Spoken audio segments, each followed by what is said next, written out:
Barbell deadlifts, barbell squats, overhead press, lat pull down, chest press. And when you're ready to stop, repeat. That's how we climb Olympia. When you push that extra rep, when you pull another set, when you lift that one last rep, you will climb the mountain and no one will forget. Bring on the build with the NASM Physique and Bodybuilding Coach Program.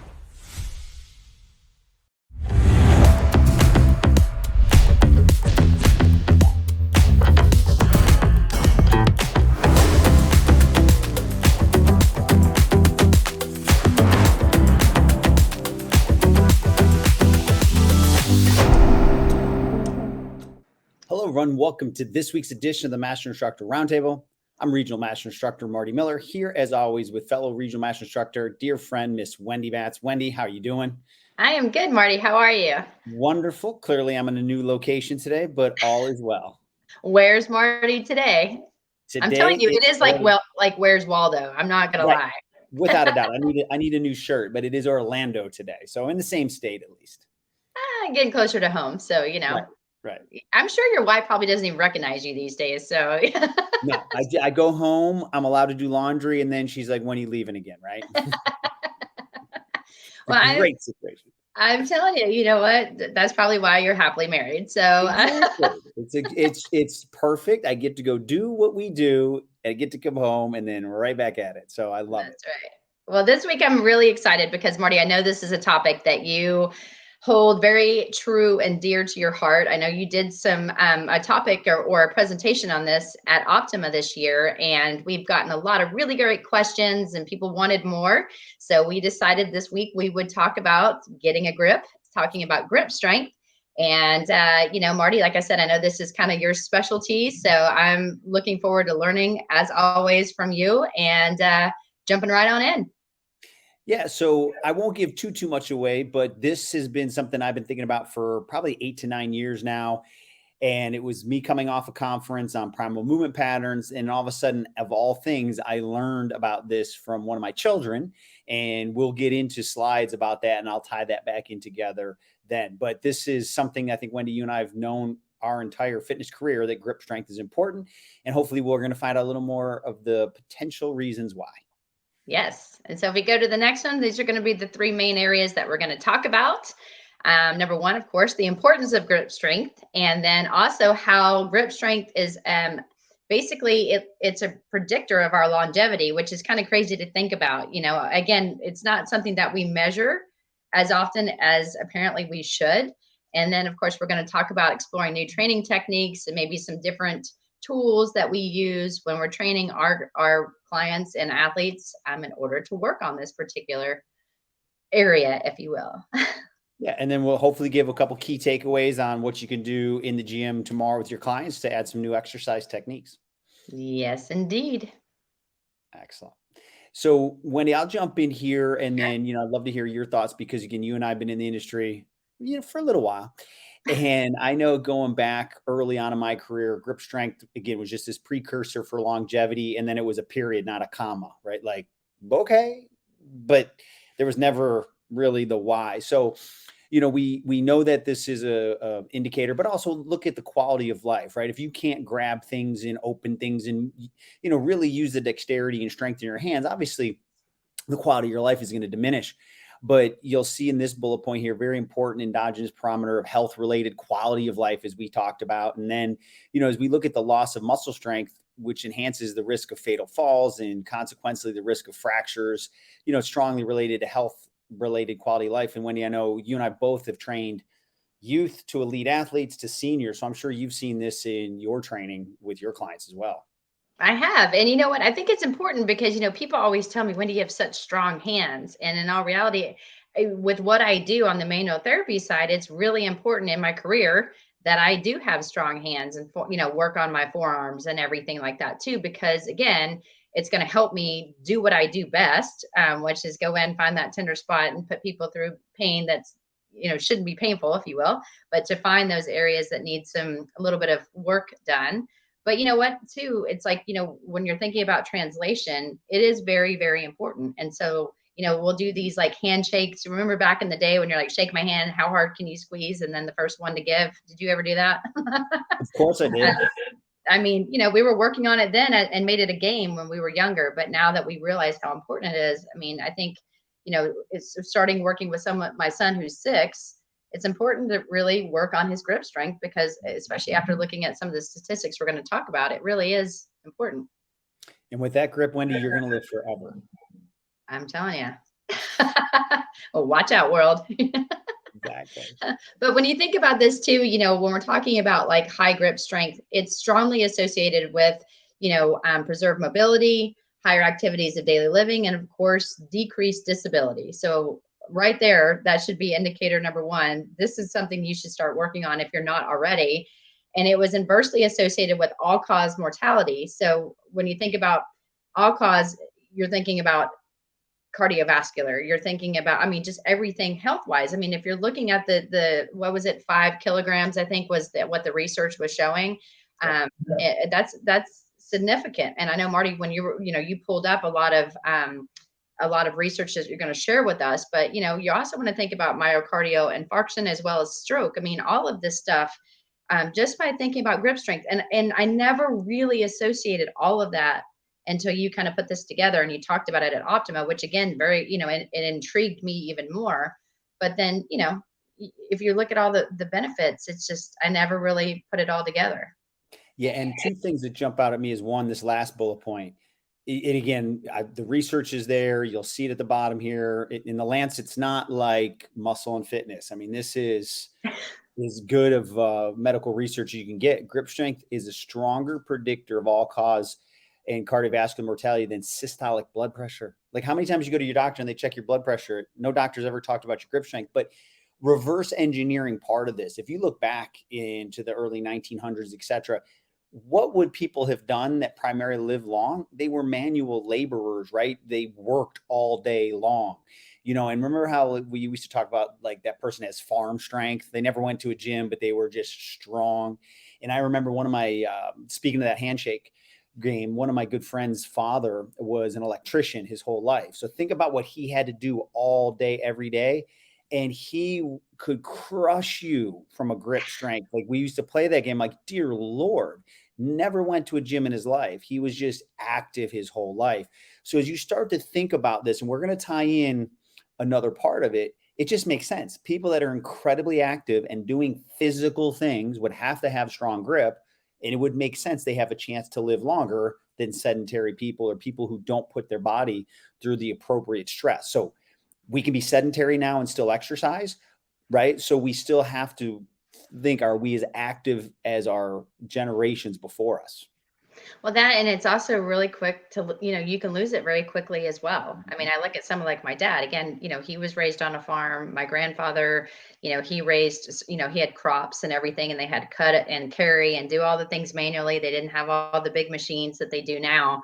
And he could open jars like that. He could do all this stuff so quickly. And now he's 82 and he struggles to open a jar and things like that. But it's not anything he really started to work on. So now I'm like, oh my goodness, you need to start doing all these hand exercises. He's like, what? Why? And I'm like, because I want you to live forever, and but it is something that's too, over time, if you don't work on, you will lose it. And it is a very important activity of daily living, especially if you live by yourself. Without a doubt, without a doubt. So I'm excited to continue on. So for those of you just joining us today, myself, Marty Miller, here with Wendy Batts, we are talking all things grip, kind of get a grip, and the advantages of knowing the research behind why grip strength is such a good indicator for longevity. So Wendy, why don't you jump in here and talk about this one? Yeah.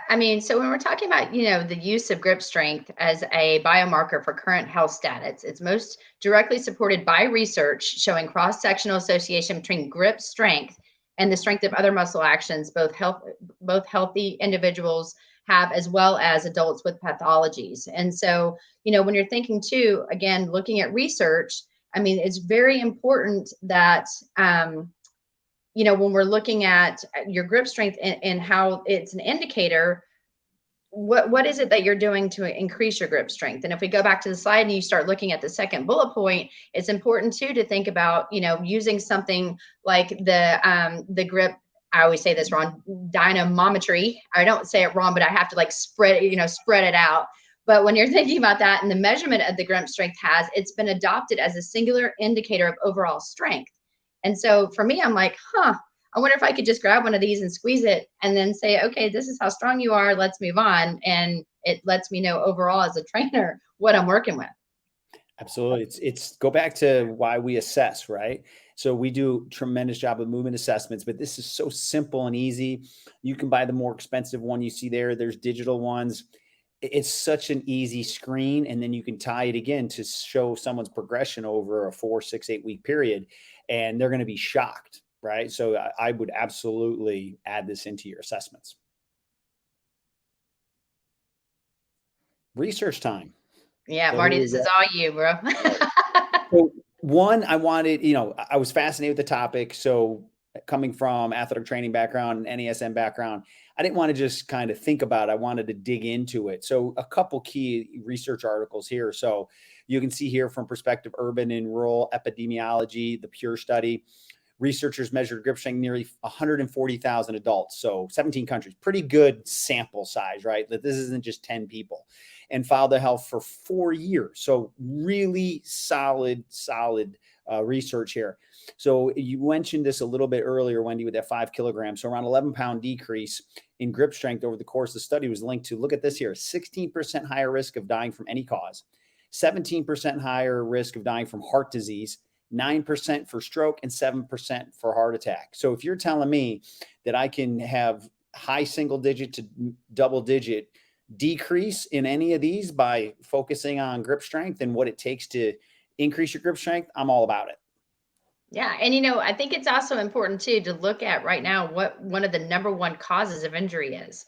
And what's sad to say is it's in the thumbs because of people texting and using, technology in their palms. And so, we can say, okay, yeah, we're having more and more issues in the hand region and the forearms and everything because of what we're doing. It's also important to think about like you said, we're talking about grip strength, but it's also the health of the joints, the wrist, the elbow, really, your shoulders, your neck, all of that is going to be, it's going to provide more strength when you're using some of these different types of, tools to measure your strength. And so it's also really important too, to think about that. I know we're going to talk about that when we're doing the assessments too. Without a doubt. So you can find this online, or if you buy any of the assessment tools, the grip dynamometers, you're going to see these charts in there. So it just gives you kind of, a range of where people should fall. So just again, if we're going to do an assessment, we should have, again, we can look at just our own improvement, but it's always good to look at the norm. So this is just something I always throw in there. Not hard to find if you're interested. Well, and I will say this, my co-host had a very special birthday within the last week. And so now you're in a totally different age range. Yes, I'm now in the 20 to 29 category. Exactly. So, I'm out of the teenage years. Thank you so much. I appreciate you pointing that out on social media and the internet and for all time's sake. Thank you. Well, you're one of my favorite people. So I want everyone to celebrate with you. So just wanted to throw that out there. And that was your plug.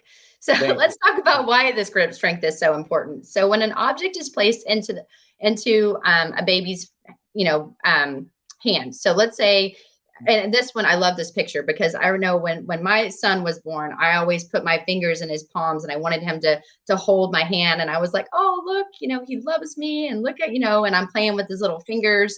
When you're thinking about all this stuff, it's really, like you said earlier, Marty, you're going to dive deeper into that. It's really not what I think it was when I actually look at the research and what it's about. We can go with it for you, Wendy. We can go with it for you.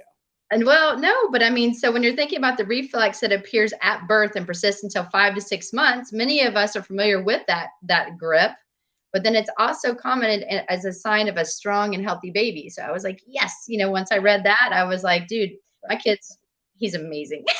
Well, he is. There's no question. And he gets it all from Tony. So there's the shot back at you here. So no, so I always joke. Remember like when we were going through school, the Babinski where you rub the foot and the toes curl? Yes. Very similar, right? And why this really jumped out at me, and again, I was thinking the same thing you were, Wendy. Now, of course, your child does adore you. My children, it was just purely reflex. But I was just coming back from a conference talking about primal movement patterns, and they were really going back to infancy, and like they press up, they hold their head, they go, then they'll eventually roll over. And I was in the car with my son, he squeezed my finger. I was like, oh my God, we've missed one because we are enamored with the baby. We think the baby loves us. I'm sure that if you talk to pediatricians, I'm sure there's a connection, but this is a raw, just pure instinctual thing to grip and grab. And this was coming off a similar time where I started using bottom up kettlebell presses, right, for shoulder stability. And a 25-pound dumbbell, piece of cake, 25-pound kettlebell feels heavier.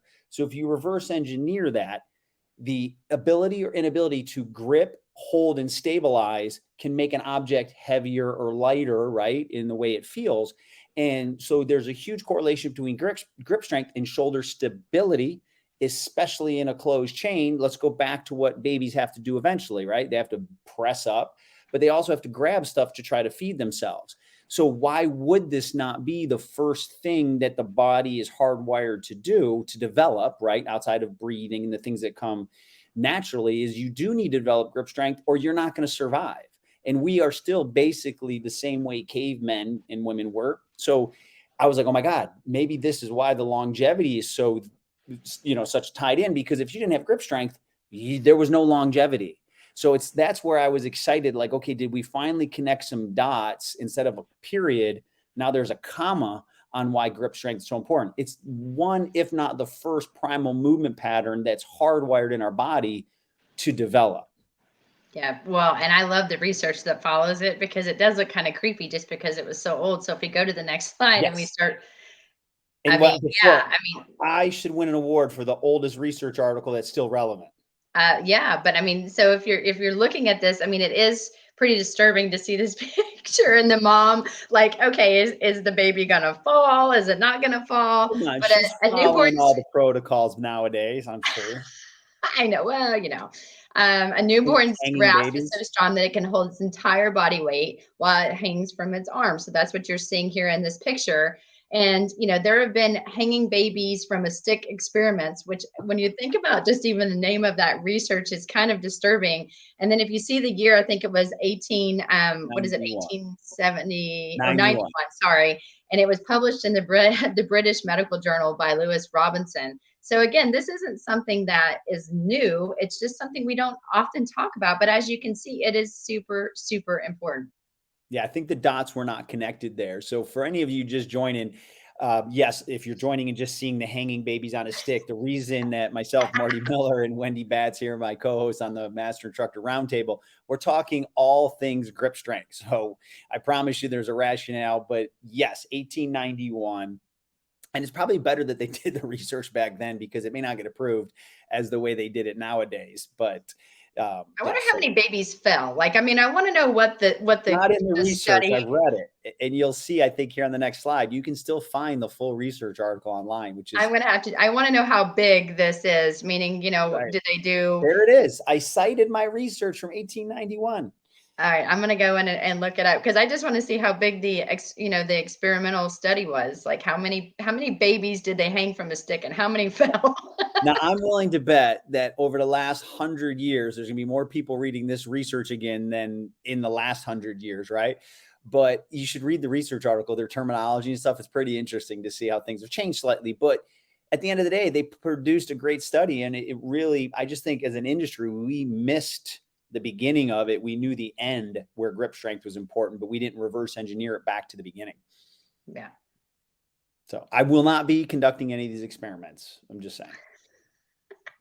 Well, when you think about performance, this is stuff that we actually do now. So now we're making it more relevant in today's world. And so when we're thinking about the development of grip strength, it's often, as we've been talking about, overlooked, especially when you're thinking about resistance training programs. And I'm going to use an example, even with some of my professional athletes. It's one of those things that when I first start training them, I do want to see how strong their hands are. So farmer carries, or maybe we're doing different types of hex bar lifts or something along those lines. And one of the things I hear often, and Marty, I'm sure you do as well, especially in the beginning, is they can lift a lot more than they can hold. And so that is a huge indicator too, that obviously there's a lot of things we need to work on, especially with specific sports, that grip strength and in power in their hands is so important. And so when you're thinking and you're looking again about, linking the weak link in the kinetic chain into different sports, combat, football, and rotational and activities of daily living, if I know that they're weaker in their strength, but they're super strong in other areas, I need to equalize that, because like you said, we want it to be, grip strength is telling us a lot about someone's overall strength. So there's obviously some sort of imbalance that we know is there. Even though we are going to continue to work on our grip strength, doing, pull-ups if they can without compensations, like you said, the kettlebells, bottom up kettlebells, all that fun stuff. And if you look at these pictures, right, and then we go back to what I said with cavemen, could you really survive cavemen days if you weren't incredibly powerful with your forms, throwing spears, wrestling things, grabbing things, climbing things? That's how you would have survived, right? So now that we have a different, society where now we don't have to do those type of things, but think about now sports performance. You see a football player just snag a ball out of the air. You see someone, and I worked in baseball forever, you see someone be able to hit a 95-mile baseball with a 32 to 36 ounce bat just by flicking their wrist. Mm-hmm. My son's into rock climbing. I've done martial arts forever. There's just those certain athletes that they grab onto you. You're like, oh, dear God, I can't get away from this person. And I've always said, from an athletic standpoint, I'm worried about the athlete with incredibly big forearms and incredibly big back and incredibly powerful hips more than the incredibly big chest, right? Oh, yeah. Because that's just not what it takes to be a performance-based athlete the majority of times. So you can tie it back to survival. You can tie it back to sports performance or longevity, right? We always say everybody's an athlete. So I want to age as athletically as I can. So whether survival for me could be continuing my exercise, martial arts, or opening jars, or being active, there's nobody that should not have some understanding of where they sit and creating programs based on grip strength. And the one thing, Wendy, that I'm so glad we've almost gotten rid of in this industry compared to when we started is, remember how everyone used to use wraps to hold? Yes, that's exactly what I was going to go to next. Yes. I wrote it down because I was like, so finally, unless you are really doing something specific for a sport where you need the wrap, where that's more important, you're leaving the most important part on the table. Every time you're wrapping to do a pull down or a pull up or a hold, you're cheating yourself because you're eliminating the need for the grip strength. Yep. And now they have the wraps with I don't know if it's plastic, but it makes a loop where like you can put like a straight bar in there if you're going to do like a deadlift or something along those lines. So they wrap, then the bar hooks to that, and then they just stand up. Again, all to their own. Choose wisely if you want to use some of these tools and implements. But then I'm going to ask you, what's the purpose? Because are they truly able to lift that? Because it's like, I want it to be an all-in-one movement, not something that I'm utilizing wraps or something for. But I mean, there is a time and place, I guess. And so if it makes sense for your client, go for it. However, it is cheating too. Just keeping that in mind. And just before we go any further today on the Master Instructor Roundtable, myself, Wendy Batts, and Marty Miller are talking about getting a grip and grip strength. We've obviously talked about how important it is for longevity and overall health. We've seen a lot of great research and statistics. We talked about 1891, the hanging baby research. So if you missed any of that, you've got to go back and look at the pictures because they're hilarious, even though there is some valid research. We talked about the importance of having really good grip strength and performance. And now let's go into training, Marty. Right. So when we talk about grip strength, okay, great. Now we're going to give you some takeaways. So when you think about it, there's multiple ways to train grip strength. So there's crushing, which is kind of that finger to palm. There's pinching, which is finger to thumb, and then supporting. So there's different ways that you can apply it. So I found some very, good. Actually, I was impressed, Wendy. I found all three pictures, what I'm going to say with our type of form and technique, especially the guy doing the plate kickback, his head at least is in the right position.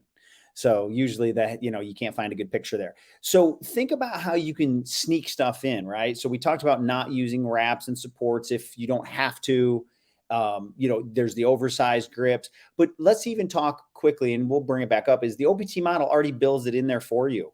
If you are doing a 4-2-2 tempo or a 2-0-2 tempo for strength, you're going to be doing more grip work than the traditional person in the gym. And I remember the first time I did that strength endurance superset, my forearms were on fire. It wasn't the other muscles I was targeting because I was not used to holding things. So by following the acute variables, and that's why Wendy and I love the model so much, is there's so much stuff snuck in there for you. But this is now, if you want to take the grip strength to the next level, you've got different choices. So if you're going to do a kickback exercise, you could grab dumbbells, right? Great. Not a lot of grip strength required. But look what this guy's doing. He's getting a little more ingenious with, he's doing that kind of pinching. So now you could do, now he might just be holding a retracted position, which is still a great exercise for your core, the stabilizers of your shoulder, or you could do that and go into a kickback. And now you get your scapular stabilizers, some tricep work, and that pinching. So there's just different ways to do it. You've got the oversized stuff. We'll show some tools here in a minute, but it's just thinking it through and sneaking this into the program where appropriate. Yeah. And one of the things too, I'm sure you guys have seen like the American Ninja Warrior, and you look at when they have to climb these walls and everything, and they're holding on to these just little bitty areas in order to grab, swing, and do everything for time. If you ever get a chance to truly, I mean, especially after I looked at some of the stuff, there was an episode that was just randomly on, and I usually don't have time to watch it, but look at their forearms. I mean, again, that's how they're getting across. They're using their forearms, not necessarily their body, not necessarily their hips, not the powerhouses that we're normally used to seeing. But again, everything that we do in life, requires different movements and utilization of different body parts. And so I just found that fascinating, just watching these guys, just literally go across. And Wendy, if I can jump in there, this wasn't an opportunity for me, and I'm so glad that one of my sons has found it. If I could go back and either do gymnastics or rock climbing, my son doesn't do traditional fitness weight room type of stuff right now, but his hip mobility is ridiculous. His foot and ankle dexterity is ridiculous. His grip strength is out of this world. His back strength, right? Because that's what he likes to do. But when you look at it, it's really a very functional based stability and strength training protocol in multiple planes. Like, man, oh man, would that be, I'm not saying not to do the traditional stuff, but if you were going to add an activity, just even doing a little bit of that is a great way to develop total body athleticism. Indeed. So I'm going to go rock climbing now. So when we're thinking about the muscles, we're obviously talking about the flexors in the hand and the forearm that creates the actual gripping force. And then the opposite side, so your extensors of the forearms are going to stabilize the wrist. And so when you're thinking about the model, of course, the exercises aimed at improving grip strength should also stress the flexors to improve the amount of force produced in the gripping action, while the extensors of the forearm should also be trained to improve the endurance and stability of the hands and wrist against the external load. And so, as I mentioned before, often my clients will complain that their forearms or their hands just can't do it, even though they can lift that amount of load. So again, as a trainer, I have to be more creative and to what I want them to do, making sure there's not compensation, because again, as I'm working on grip strength and thinking about the forearms and the extensors and everything, it does take time to build, just like in every other workout and exercise that you do. It's going to take time to actually, build that adaptation, build that strength. Without a doubt. And then, same thing with the recovery. Do I use massage gun on my forearms and things like that after I train them? Yes, especially if you're going to be training them for the first time. It would be just like what you'd expect out of any other muscle. So follow the model. There's ways that you can use, especially now with the how easy it is to find the vibration massage guns.